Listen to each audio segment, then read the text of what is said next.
Hi, I'm Neil McCormick, and this is the Bridge podcast, Music, War and Peace, in which we try and talk about those big subjects in the world of songs and singers and the big question of whether music can really affect change in the world. And I'm very pleased to have today as a guest, Aurora. Hello. Hello. You're a great favourite of mine.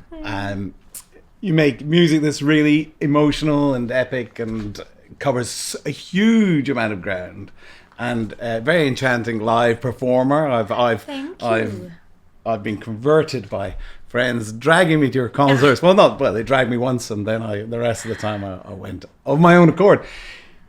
You know, you don't really make you haven't had a lot of hit singles in the pop charts, but you have hundreds of millions of streams, and you turn up in all kinds of unusual places, like TV soundtracks and films and video games, and your music's in the world. And what's interesting about it is that it's music that is trying to be in the world and talk about the world, and not just some airy-fairy notions, although a bit of airy-fairy stuff. Yes.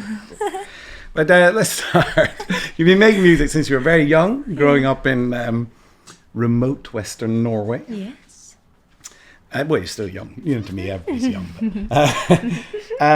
What was your motivation as a very young person in remote Western Norway to start writing songs? Well, as a very young person in remote Western Norway, my motivation, I guess, when I started writing, I didn't really see it being anything for anyone besides myself, because I think music was the first thing I stumbled upon in my life that made me understand that I can find like a meaning with life, whatever that is, on my own.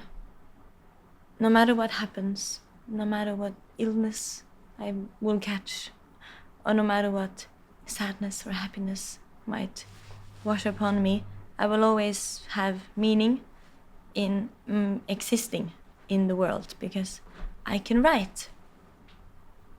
And that was huge for me to understand, because it made every issue that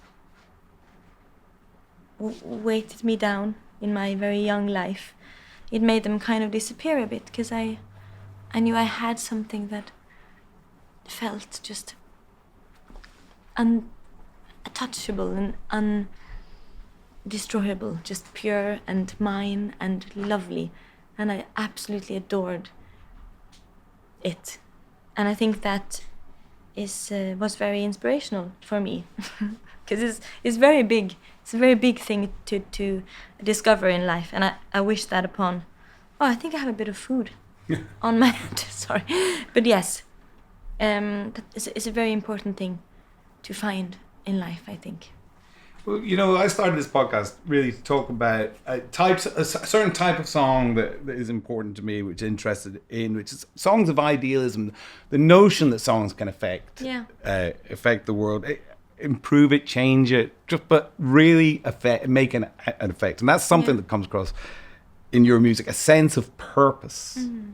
I mean, how much are you writing music as your own self-expression, or as I want this idea in the world? Well, it's quite an interesting question, actually, because when I began writing, when I was like 9, I guess, I only thought about that it felt like a divine, something close to godlike to me, like, oh my God. But then with time, as I was forced to kind of take the audience into accountability, because now my music is not only for me anymore, it's for people, and it's for us all, then it really changed the way I write and the way I think about music. So now I only write for the world, I guess, and things. I think there is so much we have to say, and there's so much already being said, but in a way that I think scares away the people that needs to hear it the most. And I feel music has a way of saying things like only music can, in a way that kind of lures you in and makes you tear down your guards, open up your shell, and then you see the beauty in your humanity, I guess, and that yes, we fail sometimes. Sometimes we are the problem. Sometimes we are the solution. And just coming to peace with all of these things that makes it so hard for us to be human, I guess. And I think music is one of the things in the world that speak to us, just not through the brain first, but just directly to the heart, which we are a language which we are of lack of in the current in our current time. But yeah, it's gravely important, I think. What role do lyrics play in in the creation of the music? Your music is not, I mean, you're strumming a guitar or playing a piano and just singing a simple ballad or folk song. I mean, it's huge music. You've got so many musical ideas and you cover such a huge terrain. Yeah. So how does the lyric interact with that? Does one come first? Do they shape each other? They do shape each other. And in a weird, like, I was just in the studio a week ago working on my next album again. I always think that now I'm gonna have a break because I'm tired after touring. But then I always just, the minute I come home, my filthy hands can't keep away from the stuff, and then I just end up. So I'll have an album soon, and then it's all happening again, isn't it? But yes, it's gonna be fun. My point was, I was Lyrics. just in the studio, and I got reminded of what a beautiful process it is to be there. It all just kind of comes out of you. I've often used the metaphor like vomit, because it just happens kind of involuntary sometimes.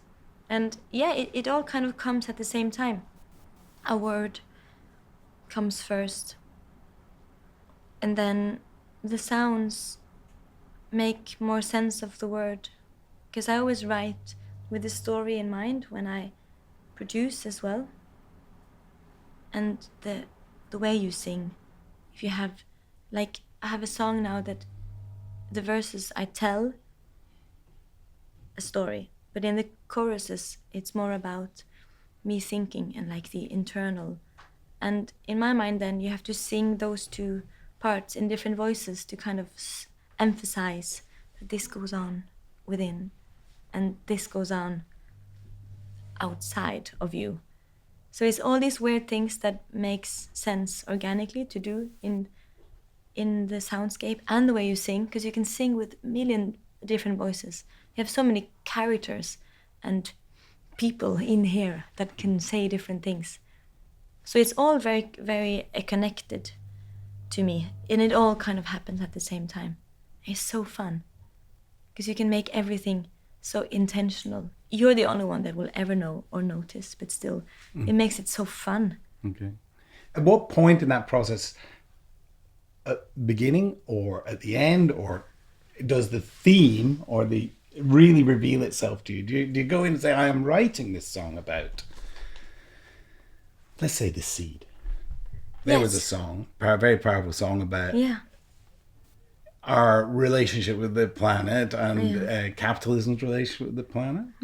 Did you think, I'm going to sit down and write a song about that? Or did somehow it emerge out of the sounds you were making?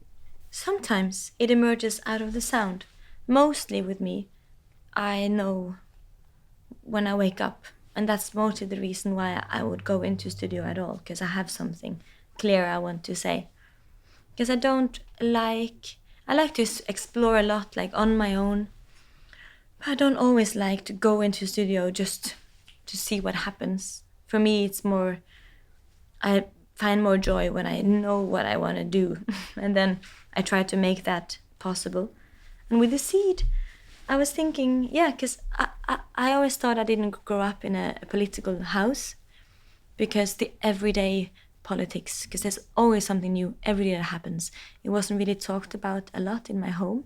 But then I always grew up being taught to be really aware of, being born privileged, being aware of indigenous cultures and their wisdom, how we have failed, how the world has failed them again and again, and how now the roots of our modern society, the roots of our issues now, it's kind of connected to all the way long back in time when we began mistreating indigenous cultures just because we could, and then going against all the values they had, which was a successful way of coexisting with nature. And now we kind of undermined the values as we undermine the value of the people, and then now we're just completely lost. And I was thinking about this one day. I was like, so weird how it's all so connected, and you can kind of draw a lot of like the issues in what we value as people and the way we treat each other and the choices we make politically, how it's very rooted to our behavior against indigenous people. And then I wrote The Seed, because I was thinking about, how do I say that? And the chorus is inspired by a beautiful Indian Cree proverb. But yeah, so it's very determined with me. That you can't eat money. Yeah. That. Yeah. Is that from a proverb? Yeah. Okay. You said that you weren't aware of it as a political household or upbringing, but more in a way a kind of morally, politically. Yeah, very much. Are you politically aware in a real politic way? Are you, as you've grown older? Well, now very much, and I guess I think it's just the time now kind of requires, because we go, I don't know, when you are very interested in history and you look at, just as long as you can look back, in a documented way, I guess, you can see the way we push and pull and we react to what just happened, and then something else happens, and then the opposite happens again, and then it's such a phase, like the moon, the way we behave all the time throughout history, even with pandemics, diseases, even with religions. Everything is so within a pattern, That's why every time we all read a dystopian book or watch a dystopian movie, we're always like, this is so similar to how, what we're doing now, isn't it? And it's so interesting how all these sci-fi stories kind of in weird ways capture where we feel we are heading. It's because it's happened already so many times, and it's so easy to kind of I don't know, it's just all such a pattern, which is also so boring. But it's very, I feel like in the pattern of behavior now, we are in a time where we really need to engage again, because we are for the first time also battling,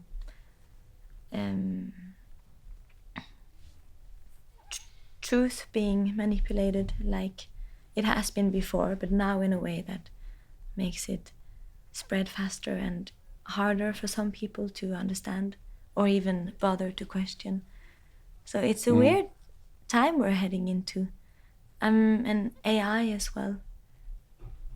It's a lot of, I'm very, very curious. I know that we don't have a clue what's gonna happen in the world. And it's not necessarily scary. Depends how we deal with things while we still can. But yes, very political, I would say, but still in the way my mother taught me to be, very not so bothered about who we are being told to fear or blame things upon, but more just, or constantly trying to see things in as far as you can, obviously as a human, but in the big picture. I think we need to do that as much as we can. Do you think it's hard? I mean, it seems to have become hard for an artist to operate in a space where they can just speak freely about their political views or absolutely. or feelings. But also, you as a musician, you are talking to an audience who don't necessarily all share your views. You're talking and you're bringing them into your music. You don't want to reject them any more than you want them to reject you. Never. And I think that's so scary about the polarizing way. I think that's the word. Yeah, that is the word. People are dealing with disagreements and politics nowadays. Or not people, but we're kind of being steered into picking, like feeling like there has to be two sides. Even though we want the same things anyways, because we're all humans with the same basic human needs.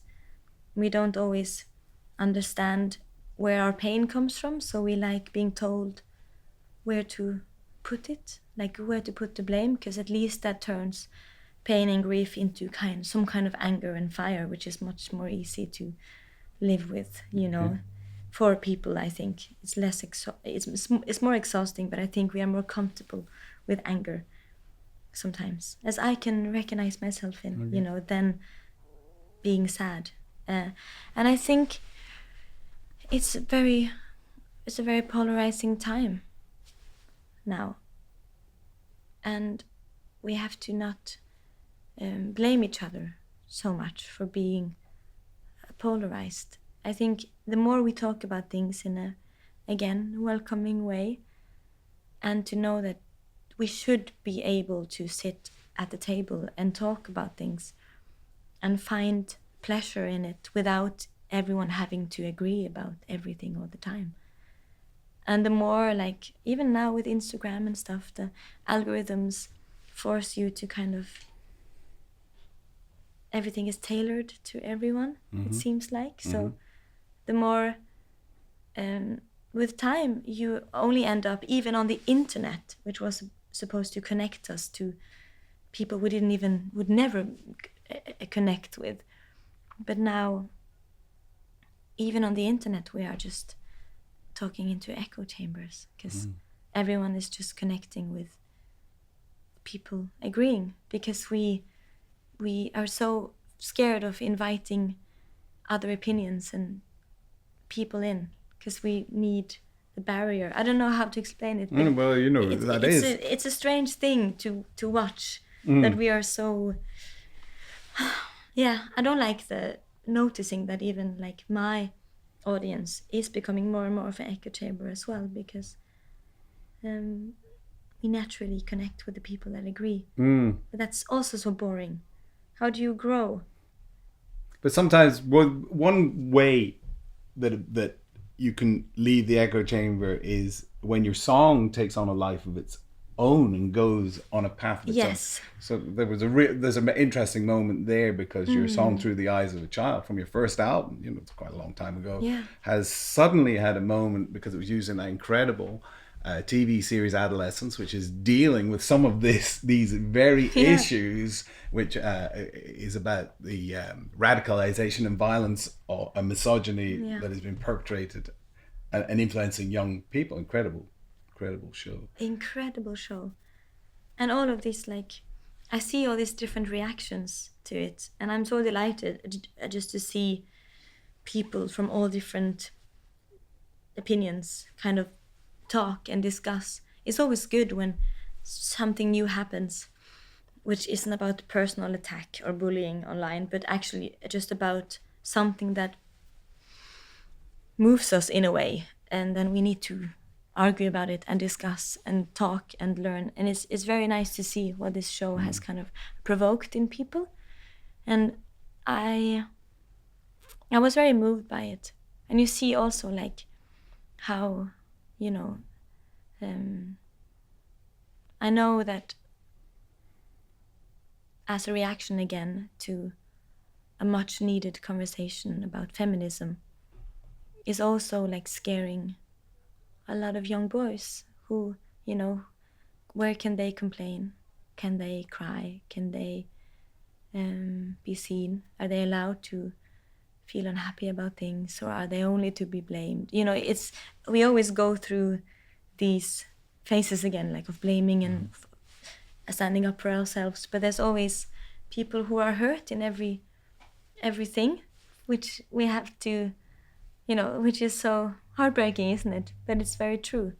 And with this show, you see people who are so, you know, clear about the depth of it and what they're really trying to say in the show, and who is scared by it and feel attacked by it also.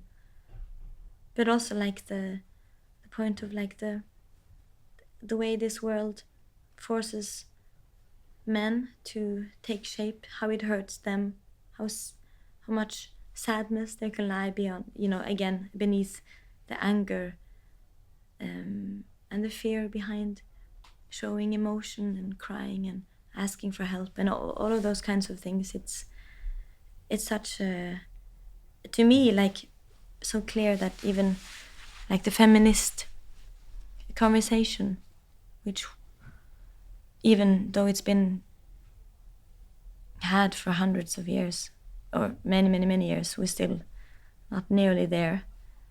It's so much about men as well and their mental health and how, you know, it's unfair to everyone, the inequality that lives amongst us. But yeah, it's a fantastic show, and I can see it like it's very thought and emotion provoking. Can you say that? Yeah, yes, you can say it. You just did.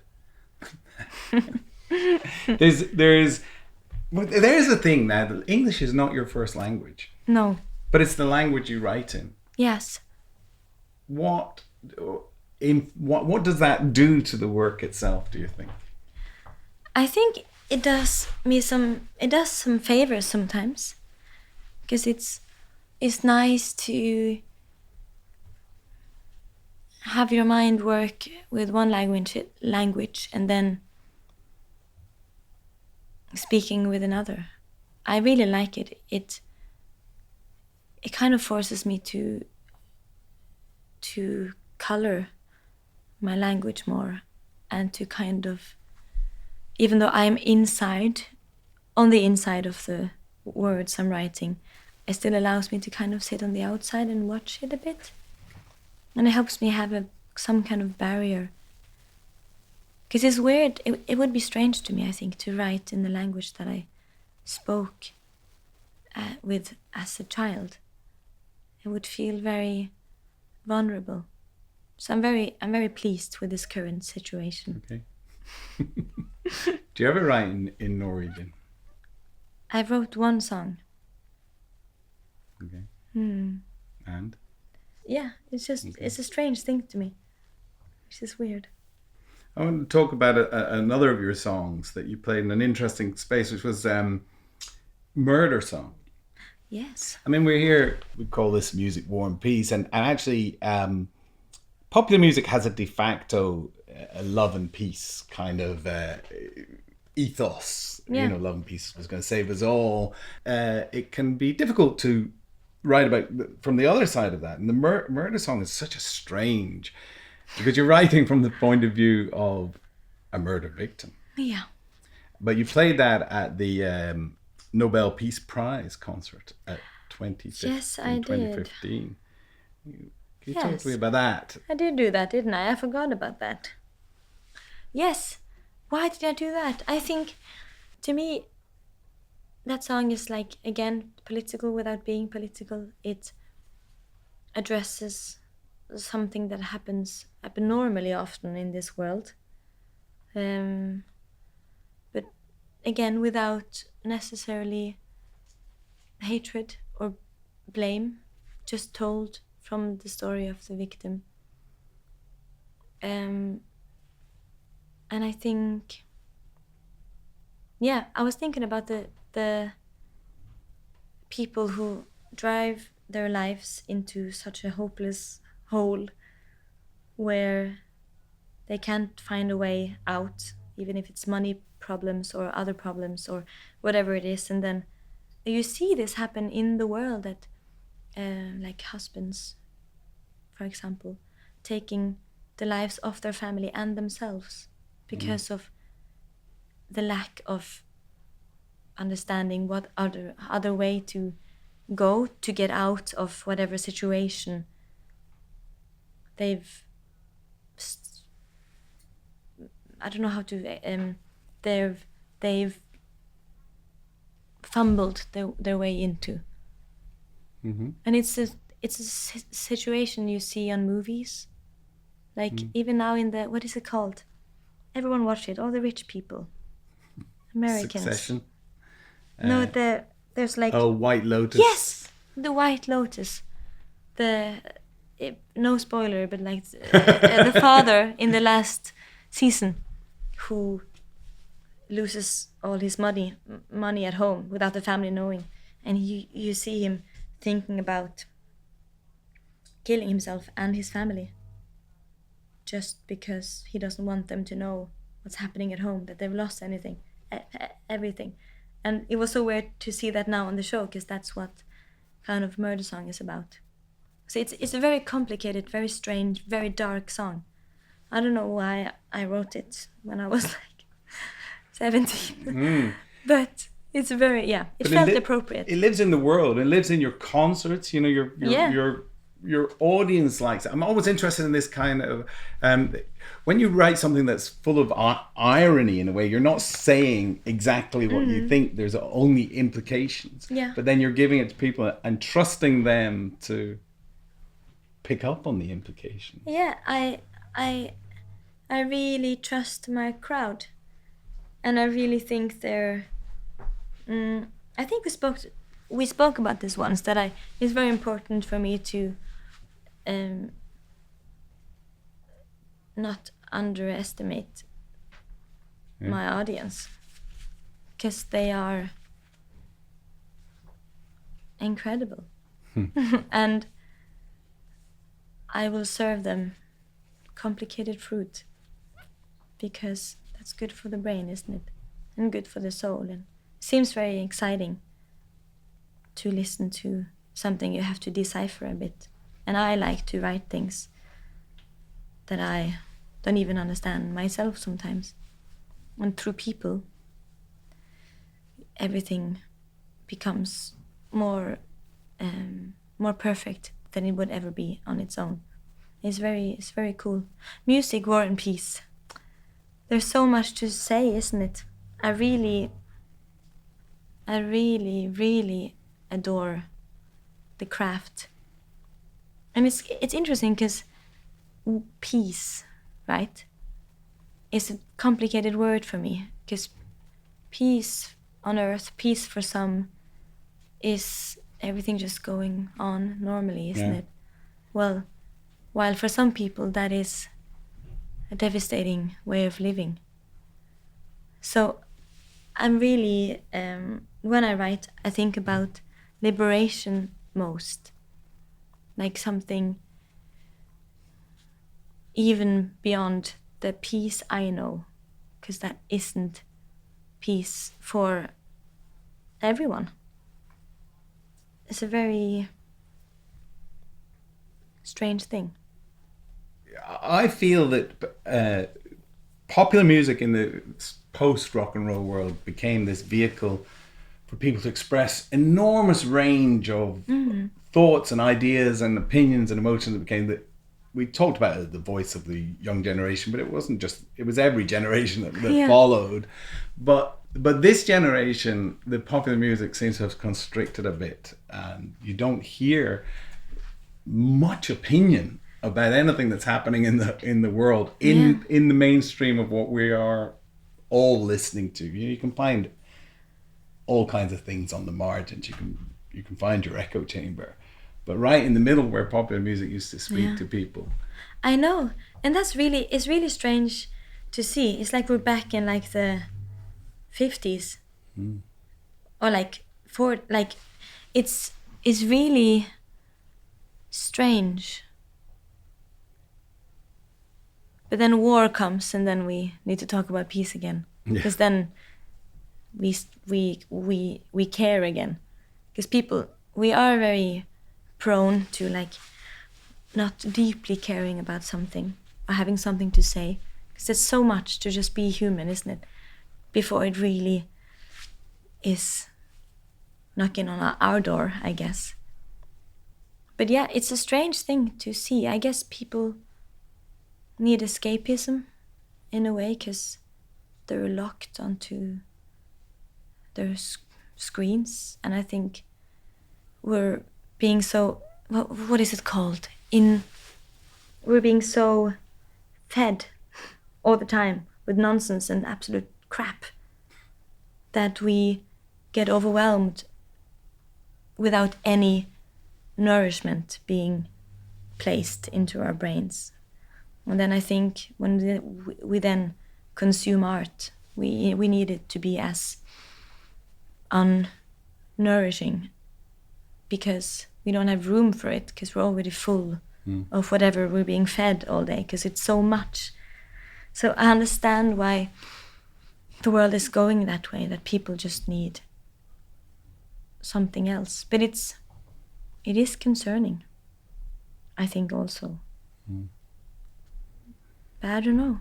Might be just for now. And it might be a phase of the moon. Yeah, a phase of the moon. I mean, your last album was What Happened to the Heart, which was very drawn out of darker emotions, sadder emotions about personal things, but also about the state of the world. And your tour was What Happened to the Earth, making that connection more specific. Yeah. So as you say, you're in a creative period now. What is driving your song? It's kind of, because I have the 8 chapters that I want to go through musically and like theme-wise in my life. But I think I have another album on this chapter still. So I'll still be on chapter 4. But I have more to say. It's, I guess, it's the same weapon, but with a bit sharper blades, maybe. This phase I'm in now. Okay. And it's very strange, because I'm always looking so much forward to just live after I've been on a world tour. I love seeing the people. I love seeing the world, eating the food, just learning languages, it's an amazing thing to experience again and again in life. But then I'm always looking forward to coming home and realizing the thing that makes me most happy, to cook breakfast for myself. I have this little crystal that hangs in my window, and between 8 a.m. now, until 12, the sun shines directly on it, and it creates this beautiful rainbow color scheme on my walls. And it makes me feel like a fairy. It's amazing. And I miss it I really grieve it when it's gone. But that alone makes me incredibly happy, just having that in my space, in my nest, and then having food that I've made, buying flowers, like really small things that make me more happy than anything else, really. And whenever I'm touring, I'm always looking forward just going back to that, and maybe giving myself some time to just enjoy the really simple things that is so be within my power to hold on to. But then I do it for like a day, and then it's over, and then I go back into the studio. I'm always ruining. But I guess that's fine too. But yeah, I'm an extremely hungry woman, and I have more to do and more to say. Well, that's good. I'm going back tomorrow. All right, yeah. Back into the studio. Yeah. Yes. I'll have this conversation in my mind. Yeah. Yeah. Okay. Well, let's... Angry Moon. Angry Moon. You're in an angry moon. No, I'll write a song called Angry Okay. Moon, so you'll know. All right. Well, I'll be looking forward to that one. Let me ask you the question that is underlying all of this conversation, which is, can music affect positive change in the world? Not alone. Yes and no, I think. Music can make good change if people allow themselves to feel and to know that music is only important because of people. Music only becomes large because of people. Therefore, again, people is the drive force and the motor that makes everything meaningful or large or happen. So yes, but only because of the most important force on earth, people.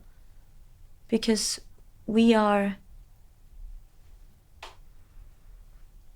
such deep consumers. And I think it's only within our power to make something like world changing. Like on its own, yes, music is spiritual, divine to me, but not important without people. Does that make sense? It all makes sense. All right, Aurora. Thank you for coming on my podcast. Thank you for having me. That was Music, War and Peace with Aurora.